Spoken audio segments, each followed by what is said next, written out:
I'm Dr. Kemi Olunloyo, 14th of April, 2025. Let's talk about Kemi Talks Life. The thing about my mom and dad was that I wasn't sure whether they were working together or separately when it came to the Juju thing. At one point in Nigeria, in 2012, I was living in Ikolaba. That's my dad's house that he built for the children. And I had my room there. Anytime I come from America, that's the room I stay because everybody has their room. And at the end of the day, I'd moved finally from Canada, and he wanted my son to come and live in Molite with him because he wanted to teach my son mathematics. The same thing he did with us, rigorous teaching, easy, passing the tests and all that. So my son went to live in Molite. He was staying in this room, right? And in that room, the former person living in the room was Ronke's son, Olumide Olunloyo. Aderonke is my dad's second wife. Anyway, suddenly when Olumide left, there was rumors of they found a coffin under the bed. Okay, a coffin was under the bed. Shigidi, that's what they call it. Those small, tiny coffins that the Yahoo boys use. And it's for Juju now. Who was sleeping on that bed? Olumide. Ronke accused my mom of putting the shigidi there. My mom said she must be crazy. When you portray somebody as the one doing Juju, the person that you don't suspect is actually the one that might be doing that Juju. My mother's heavily into witchcraft. The last time I did a video like this, she was asking my sons to beg me to take it down. Okay, I wouldn't take anything down. I suffered trauma through these people, and when I talk about it, I'm actually getting talk therapy, and I'm emptying my body of it. That's how you can deal with trauma. I have post-traumatic stress disorder, PTSD, which elevated and went sky high during the Port Harcourt prison case. So with that being said, I want to let you know that so many things happened that were so occult and I couldn't explain it. For example, while I was in Port Harcourt prison, they claimed that all KJ's clothes were stolen off the wire. We have a very secure compound. Okay, the boy washed his clothes and he took 2 wires there. You know when these schoolboys pile up all their clothes and pile it up and everything? So he went and did wash, maybe 16 items on the wire. In the morning, they were gone. Mommy claimed that somebody jumped the fence and took the clothes and left because people are starving. They want to sell okrika, so now they're going to risk their lives by jumping a fence and carry all the clothes. So my son's entire wardrobe was gone. Well, it wasn't. That's what we thought. Until I found my son's clothes in my mother's room in a suitcase there. The driver confessed to me that he was also the one that took my suitcase.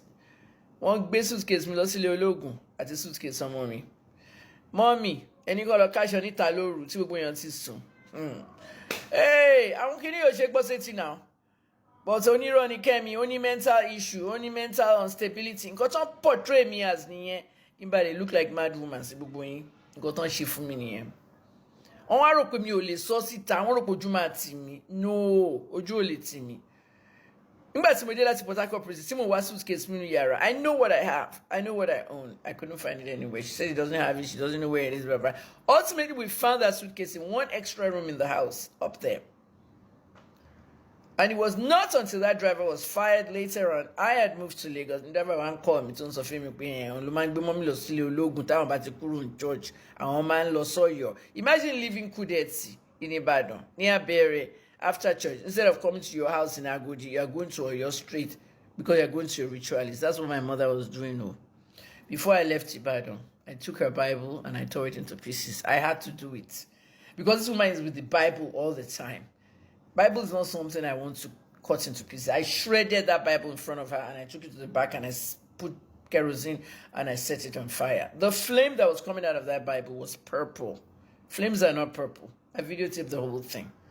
You have to videotape everything because ọjọ́ kan ni to Ọlọ́run, ọjọ́ gbogbo ń tolè. There will be a day you have to post that on social media. My mother was into witchcraft heavily. After I found the sacrifice on her room dressing table with my children's name on it. But Funke's children, their names was known. Yeah, I know an expensive private school. I know she dada. Temi had hardship throughout. This is what my mother was doing. So, and you already buruku tense like, how come it's only her mom, her stepmother, her father? Because they're evil. I have a very strong energy in me. I'm a chosen one. But I will teach you how that works because not all of you are chosen. I'm very unique in the eyes of God. So they want to damage you. Funke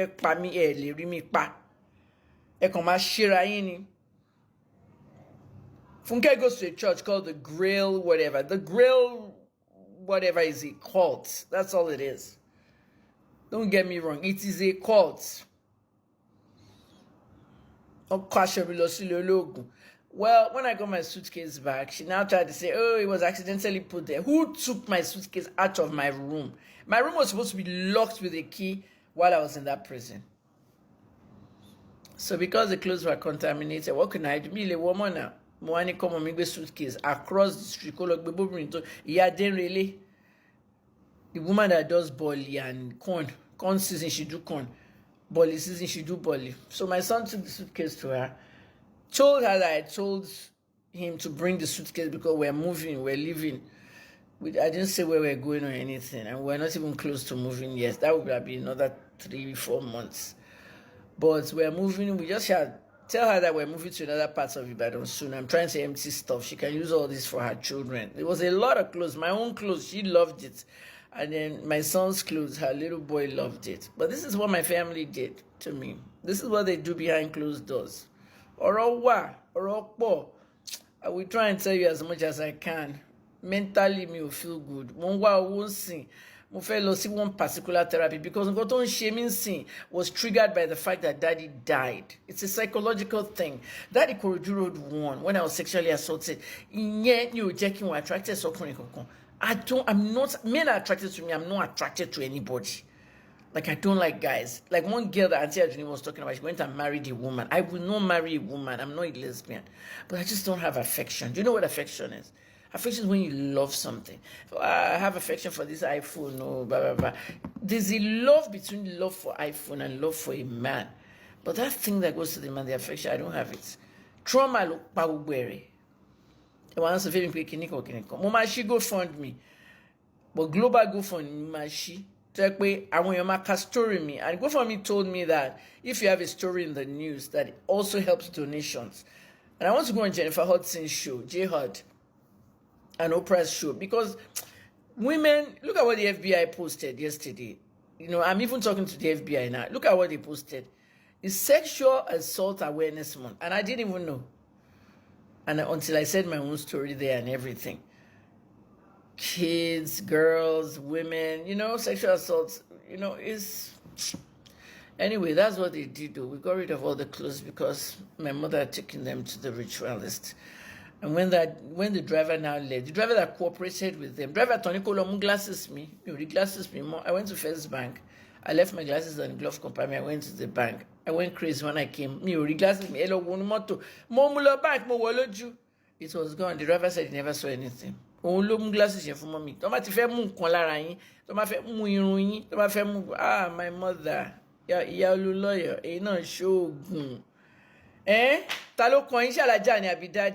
This is how my parents were. Maybe I told you always abused each other. When Uleke died, oh, you sacrificed him. No, you're a witch. I went through a lot. I can't go to that environment anymore. I can't go into their houses. I can't talk to them on the phone. It's just too much. For all my fans that are praying for me, thank you. Just thank you. I will open that GoFundMe. I'm just going to take my time. I want to compile it very well. It's a global GoFundMe. I need money there. I want to go to a specialized therapeutic place because last night before I went to bed, I felt like, oh, TikTok might ban me. I felt like actually buying myself. Like I have those thoughts. You know what they call it? S-ideation. The word ideation. Now you have ideas. Why am I here? Let me end it all, Joe. What the hell? People to end it all. That is what I want to get help for. Thanks for listening.